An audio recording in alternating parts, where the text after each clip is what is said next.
First at 4, we've got some breaking news about the shooting of a teenager inside the Southfield Hotel. Why the chief of police is so frustrated with the circumstances surrounding the case. And Kim is tracking some changes for you.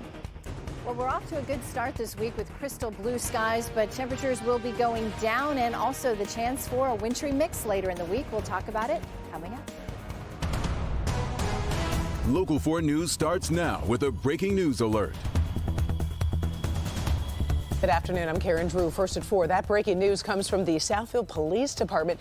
The chief just shared details on the shooting of a 15-year-old inside the Westin Hotel. Now, this happened on Sunday morning just off of Northwestern Highway. Police say they believe 3 teenagers were inside a hotel room unsupervised with access to guns. Right now, it's not clear what happened inside that room, but the 15-year-old suffered a single gunshot to the head and is in very grave condition this afternoon. Chief Elvin Barron shared his frustration about the circumstances leading to the shooting. How a group of 15-year-olds are left at a hotel room unsupervised that had access to weapons. We see these things play out time and time again, and the story remains the same. Where is the parental supervision, and then how do these teens get access to weapons? And that's really the big question in the investigation. Police say another 15-year-old was found with 2 handguns hidden in the waistband of his pants. One of them was reported stolen from Flint last June. Now, that teen is in custody right now. Sean Lay was at the news conference just a little bit ago, and he'll bring us some more details in a live report when you join us at 5.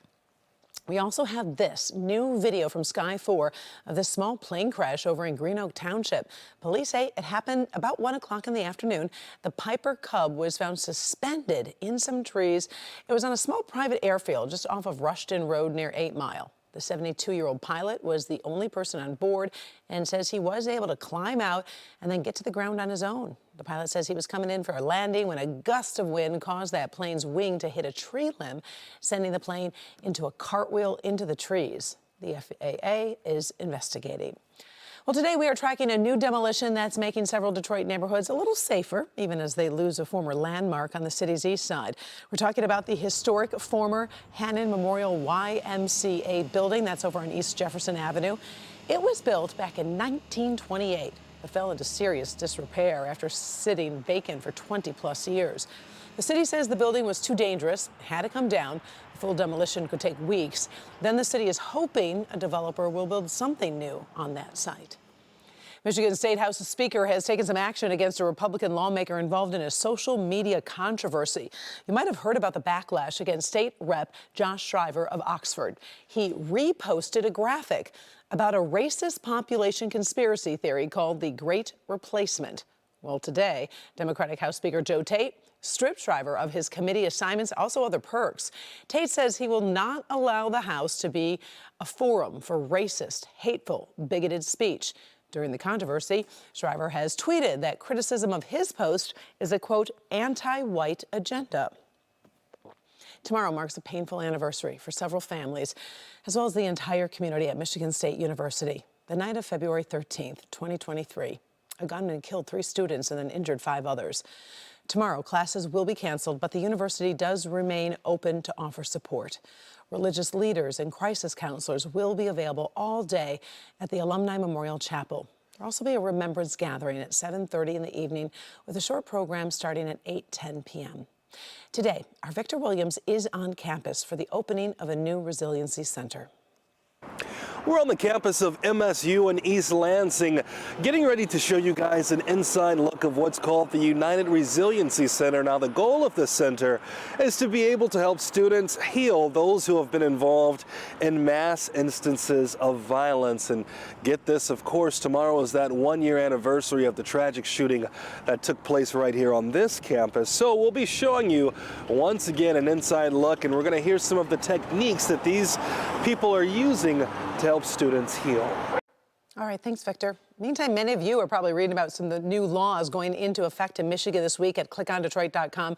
It's one of our top trending stories right now. For example, the state's Elliott Larson Civil Rights Act has been expanded to include protections for sexual orientation, as well as sexual orientation and gender identity and expression.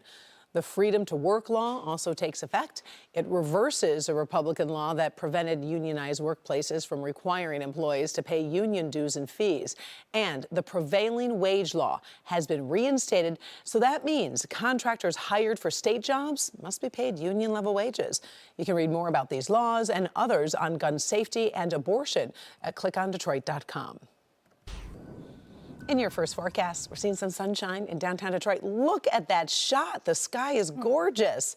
It's more than 20 degrees colder, though, than it was Friday. The sunshine, Kim, I mean, come on, you can't complain about that. It is pretty. Yeah, it's a beautiful start to the week. And even though it's, we don't have Friday's temperatures, at least it's still above average and still feels fairly warm because we've got southwesterly winds pushing our temperatures into the low 40s with the help of that sunshine. So it's 42 in Detroit, 40 in Howell, 42 in Lapeer, lagging behind Monroe is at 38 degrees.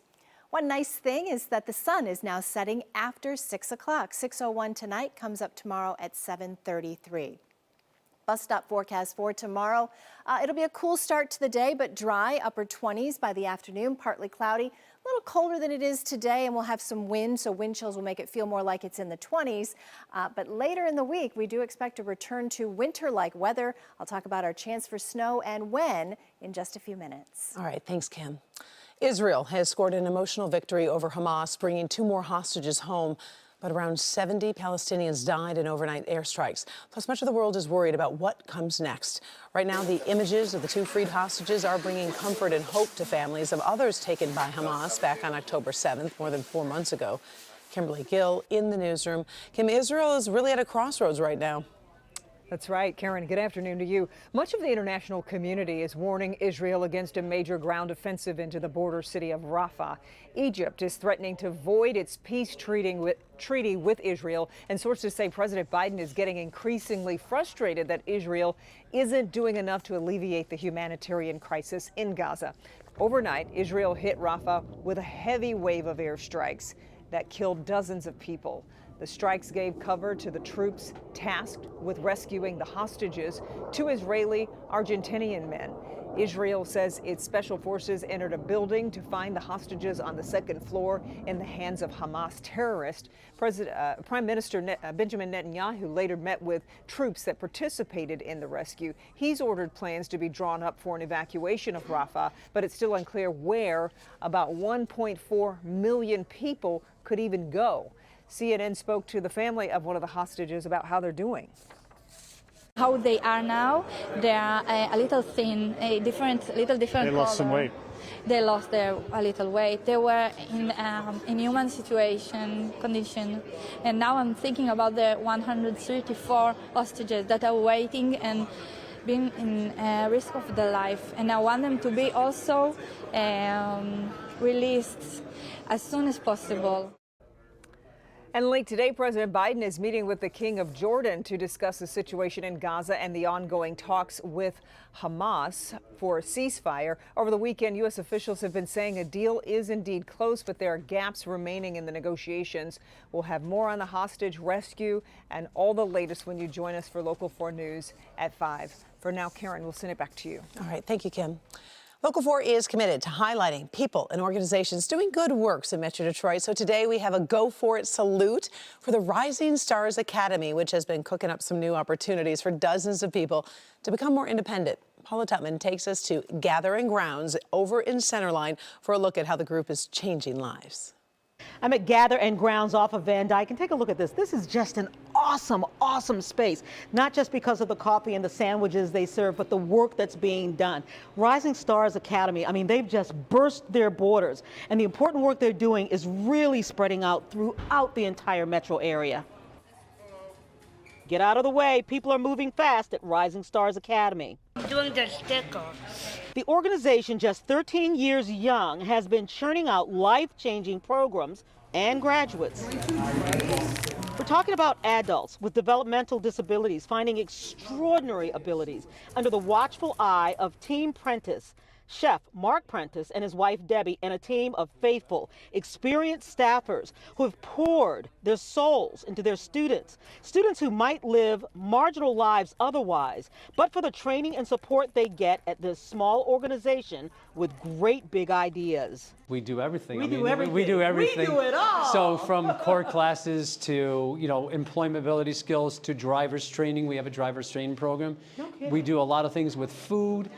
So everything that we do here is to help our individuals get job force readiness skills.